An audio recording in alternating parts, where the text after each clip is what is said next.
नमस्कार।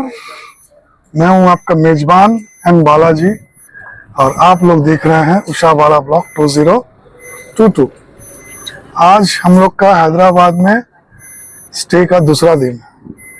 अभी हम लोग निकले हैं नालसा यूनिवर्सिटी को देखने के लिए, साथ ही साथ नालसा यूनिवर्सिटी में कुछ काम है इसलिए भी, तो बस चल पड़े हैं नालसा यूनिवर्सिटी की तरफ। चलिए आप लोग भी देखिए नालसा यूनिवर्सिटी कैसा है, क्या है, सब हम लोग देखते हैं।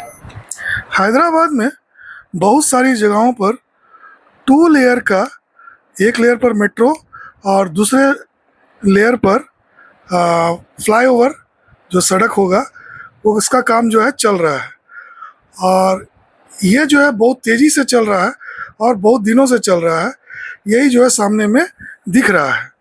चूँकि रविवार का दिन है इसलिए सड़क पर बहुत ज़्यादा भीड़ नहीं है, और दूसरी बात यह है कि अभी सुबह सुबह का जो है समय है, इसलिए भी जो है हैदराबाद की सड़कों पर बहुत ज़्यादा रश नहीं है। हैदराबाद की सड़कों की एक और विशेषता है, यहाँ पर सड़क की कंसिस्टेंसी नहीं होती है। वहीं पर डबल रोड होगा और थोड़ा सा जैसे आप टर्न करेंगे तो छोटा रोड भी हो जाएगा, तो इस तरह का जो जिग जैक्स होता है यहाँ पर हमेशा रहता है। यहाँ पर देखिए अभी हम लोग एक जाम में फंसे हैं और इसमें निकलने में हम लोग का समय लगेगा। ये जो सड़क है ये ओआरआर के पैरेलल चलती है और उसी पर जो है हम लोग चल रहे हैं। और ये रहा पौंड, ये पौंड आ गया, मतलब हम लोग नालसा यूनिवर्सिटी पहुँच गए।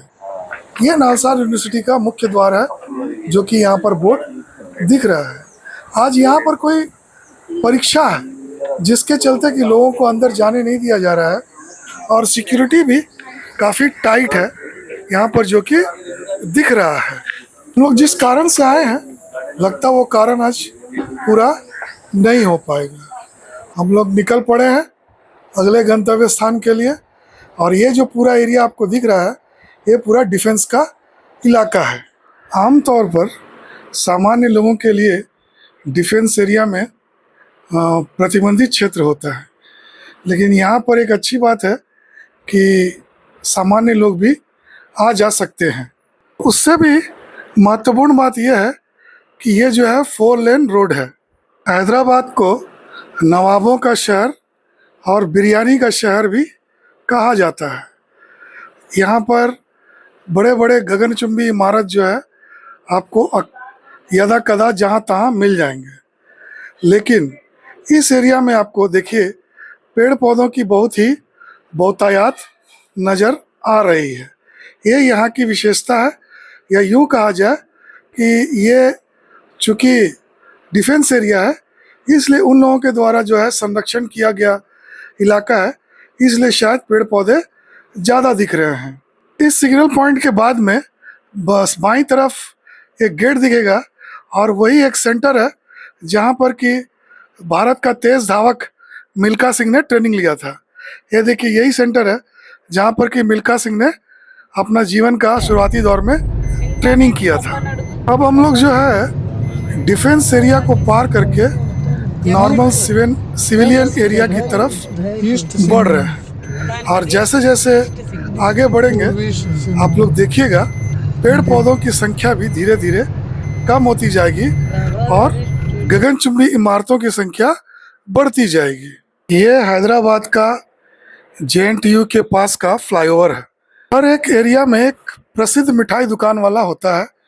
यहाँ पर अभी आप सामने देखिएगा पुल्ला रेड्डी स्वीट्स का दुकान मिलेगा। देखिए जी पुल्ला रेड्डी स्वीट्स का दुकान आपने देखा। उसके बाद यह है हुंडई का बहुत ही बड़ा शोरूम जहाँ पर कि हुंडई कार का विक्रय होता है, और ठीक उसके बगल में देखिए बड़े बड़े गगनचुंबी इमारतें आपको दिख रही हैं। ये सब जो है हैदराबाद की सिटी की खास विशेषताएं हैं। सब एरिया को हम लोग पार करते हुए जा रहे हैं टैंक बंड एरिया, जहाँ पर कि 2 विशेषताएं हैं। एक विशेषता है वहाँ पर हुसैन सागर, और दूसरा विशेषता है तेलंगाना का सेक्रेटेरिएट। इन दोनों को देखने के लिए हम लोग जा रहे हैं। हम लोग को मालूम चला है कि उस एरिया में गाड़ी को पार्क करने का परमिशन नहीं है। देखते हैं क्या प्रोविजंस हो सकता है उस एरिया को एक्सप्लोर करने का। ये हम लोग टैंक बंड एरिया में पहुंच गए हैं। यहाँ पर किसी महापुरुष का जो है चित्रपटल बनाया हुआ है और यहाँ पर बहुत सारे गाड़ी जैसे तैसे पार्क किया हुआ है। ये है हुसैन सागर का दृश्य जो कि बगल में दिख रहा है। और यहाँ पर जो कोविड के समय में जो लोग मर गए थे उनके लिए स्मृति चिन्ह के रूप में यह ज्योति को बनाकर रखा गया है। और यह है पूरा हुसैन सागर का सुंदर सा दृश्य। यहाँ पर भी किसी बीच किनारे में जैसा बना हुआ था बैठने के लिए और खाने पीने के लिए, उस तरह का अरेंजमेंट यहाँ पर पूरा तरह से किया हुआ है। लेकिन अफसोस की बात यही है कि यहाँ पार्किंग की जो है उचित व्यवस्था नहीं है जैसे कि और सब जगहों पर होती है। ये मेट्रो सिटी है, शायद इसलिए ऐसा प्रोविजंस हुआ होगा। ये है टैंक बंड एरिया। एक्चुअली ये हुसैन सागर इसको कहा जाता है, लेकिन इसका मॉडिफाइड नाम है टैंक बंड एरिया। और क्षण हम लोग यहाँ पर रुके और उसके बाद तुरंत गाड़ी स्टार्ट कर हम लोग चल पड़े हैं आगे की ओर, क्योंकि यहाँ पर गाड़ी रोकने का प्रोविजंस नहीं है। रोड को पार करने के लिए यहाँ पर एक ओवरब्रिज भी बना हुआ है जो दिख रहा है आपको। सामान्य से तरीका से रोड आप पार नहीं कर सकते हैं।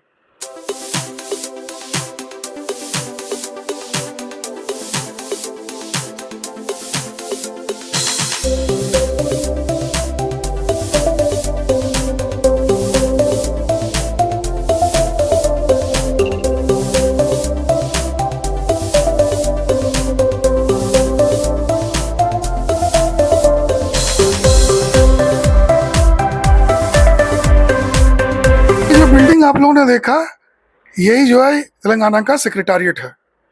वो जो दूर में आपको दिख रहा है वो है तेलंगाना का सेक्रेटेरिएट।